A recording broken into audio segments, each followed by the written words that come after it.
Friday. Why do we say Good Friday? Because 2000 years ago, Jesus came to this world being a God, the Son of God, died on the cross of Calvary for your sins, my sins, for the sins of all humanity that include 1 billion Hindus, 1.4 billion Muslims, and the rest of the world. He's not just a Christian God. Jesus was not even a Christian. He was a Jew. He's not a Hindu. He was not a Muslim. He was not a Hindu. He was not a Gentile. But he was a Jew. So, యేసు ప్రభు 2000 సంవత్సరాల క్రిందటి ఈ లోకానికి వచ్చి మీ పాపముల కొరకు నా పాపముల కొరకు చనిపోయిన రోజు గుడ్ ఫ్రైడే. బ్యాడ్ ఫ్రైడే అంటారు కొంతమంది. Bad Friday ఎలాగవుద్ది?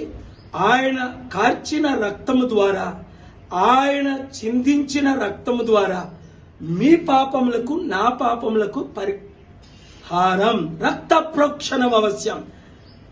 పరమాత్మైన పుణ్యదాన బలియాగం, సర్వ పాప పరిహారం, రక్త ప్రోక్షణం అవశ్యం. తద్రక్తం పరమాత్మైన పుణ్యదాన బలియాగం. చూసారా, యేసు ప్రభు అందరికీ దేవుడని రుజువేంటి?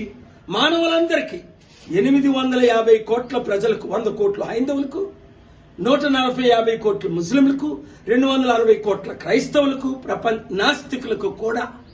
కనుక ఈరోజు గుడ్ ఫ్రైడే అంటాం.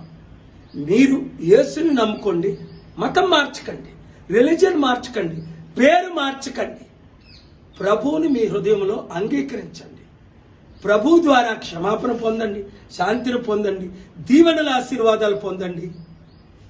ఆదివారంకి ఆయన మరలా తిరిగి లేచాడు.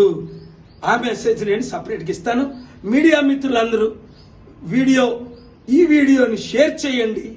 అందరూ దీవెనల ఆశీర్వాదాలు పొందండి. Thank you very much. Once again very good Friday.